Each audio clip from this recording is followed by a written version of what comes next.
Oh, hello, this is Tak Chung from Walk with Tak. Welcome to my YouTube channel. If you enjoyed this video, please like, subscribe, and share.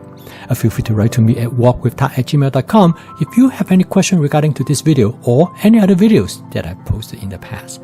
If you have any videos that you would like me to make, please let me know. I'm looking forward to hearing from you. Recently, one of the viewers of my YouTube channel wrote to me and he asked me, can I provide a very simple recipe of chicken and broccoli? Something that he said that is fail-safe and it will always be a great success. Okay, so first of all, I'd like to tell you a little bit about what kind of broccoli that you should get. I got this broccoli from Sam's Club. It only comes with the floret. And in fact, this is great because it's already been washed. And in fact, you can steam it directly in the bag. And I find that this broccoli can have extended shelf life. One little thing that you should do is to make sure that they're very dry before you store them. Well, of course, we all know moisture is the enemy of freshness. Anytime when your produce are wet, they are more likely to spoil real quickly. So the first thing I did is that I opened up the bag and I spread out the broccoli as much as possible. And I will let it to dry for about maybe 2 to 3 hours. Next is that I pick up all those pieces, which they comes in different sizes, that are suitable for stir frying. They are all about bite size. And I store them in a plastic container. And this plastic container is the Rubbermaid 5-cup container. And I think this is a good way to store them, particularly after they have been dried out. And the next step is that I'm going to cut the larger pieces into those pieces that are suitable for stir frying. Again, this is very simple and straightforward to do. And this 2-pound bag of broccoli provides 3 5-cup containers.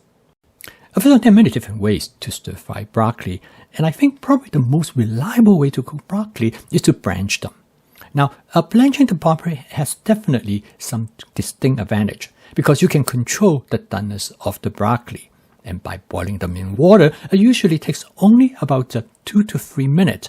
And you can boil it longer or less depending how you want the texture to be.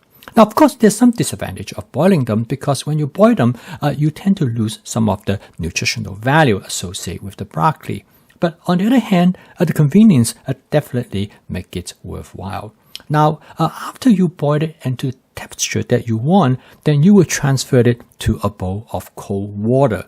Now, this is really important because this will stop the broccoli from cooking further. And then so you will know exactly the texture, what you want because you tasted it at the time and now you stop it from cooking any further. Now, some people even suggest that you should put it in ice cold water.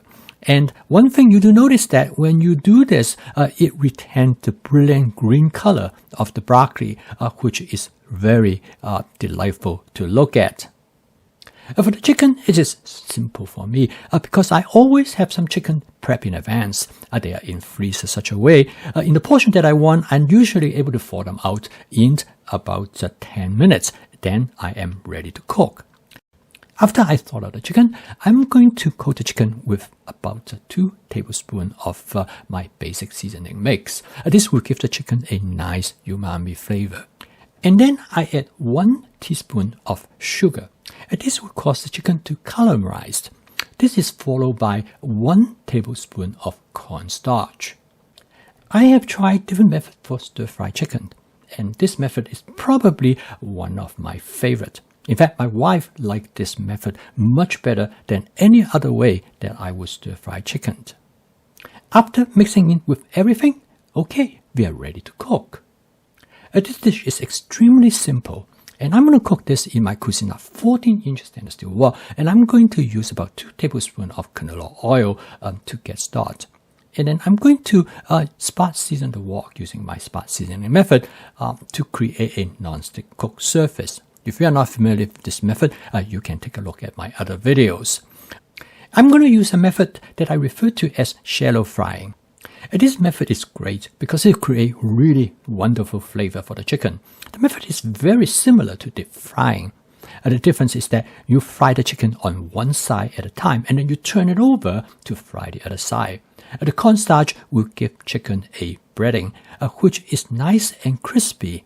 and the other ingredients like the sugar as well as the basic seasoning mix will give the chicken great flavor. Okay, I'm going to lay out the chicken in a single layer on the surface of the wok. And the reason I really like this wok is because of its large flat surface area. And for this reason, it's frequently known as a wok pan. Now this is very convenient because you can use this wok for many different functions. You can use it like a small frying pan, as what I am doing right now. And this large flat surface area do not affect stir frying at all. And so why not to have a wok that provides you with multiple cooking capacity? And for this reason, I strongly recommend people to take a closer look at this wok. And furthermore, the stainless steel allow you to use this wok for many different purposes. It takes about somewhere between 45 to 90 seconds to cook one side of the chicken. You can cook them longer depending on how much you want the chicken to be fried on the one side to create that crispy breading. So now I'm going to turn the chicken around and to fry the other side. You notice that the chicken do not stick to the bottom surface of the wok, and because the wok has been seasoned with the spot seasoning method. Now, if you do not do that, it's quite likely the chicken will stick. And when you turn them over, you notice that the chicken is very nicely brown. But certain area, there going to be some charring. And the charring is due to two factors. One is the presence of a small amount of sugar, and it's caused the surface of the chicken to caramelize. And frequently, that will also cause it to burn and create a slight charring. And the other one is that because of the basic seasoning mix contain onion flakes, and the onion flakes will stick to the surface of the chicken, and that will also cause some degree of charring as well. Now this charring actually is excellent because when you eat it, it tastes almost like the chicken has been grilled. Now when you turn them over, the chicken is probably about 50 to 60% done. So the other side, depending on how much you want it to char, this can cook very quickly. And in fact, because of the chicken has been cut into thin slices and small pieces, this greatly reduces the amount of time to require to cook them. I'm also going to season the chicken with a teriyaki flavor using oyster sauce, and I use about 2 tablespoons of oyster sauce in combination with 1 tablespoon of hoisin sauce. Again, you can adjust the ratio between the oyster sauce and hoisin sauce to create the type of flavor that you are looking for. These 2 sauces are my go-to sauce because they create really great flavor, and with the ability to adjust the ratio, you have many possibilities for different type of dishes.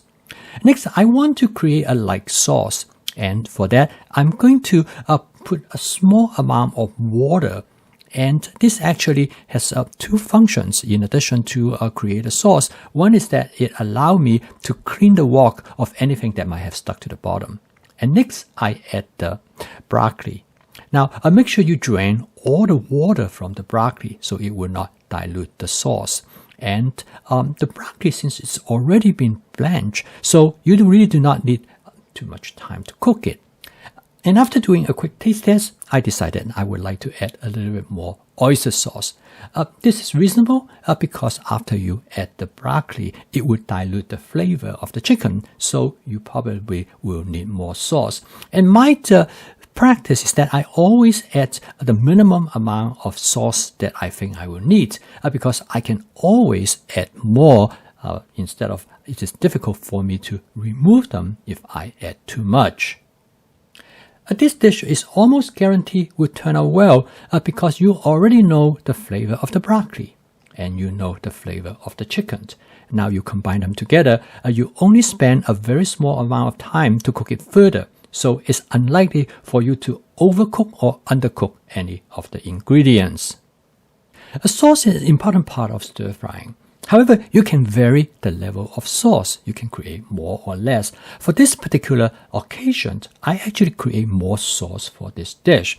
And the reason for that is that I would like to use the sauce to put on the rice. So for those of you who like to have more sauce, you can make adjustment.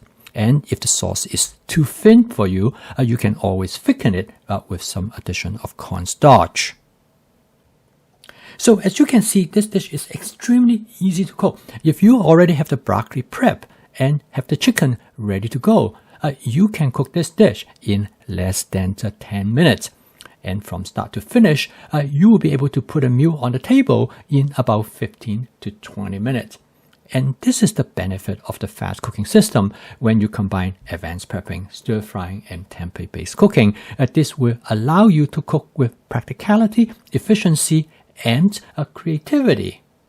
And when you take advantage of flavor chasing, you can control many aspects of this dish, from the flavor to the texture of the ingredients. Branching the broccoli is definitely one approach, but there are other approaches to cook the broccoli too, and they will have distinct flavor and texture.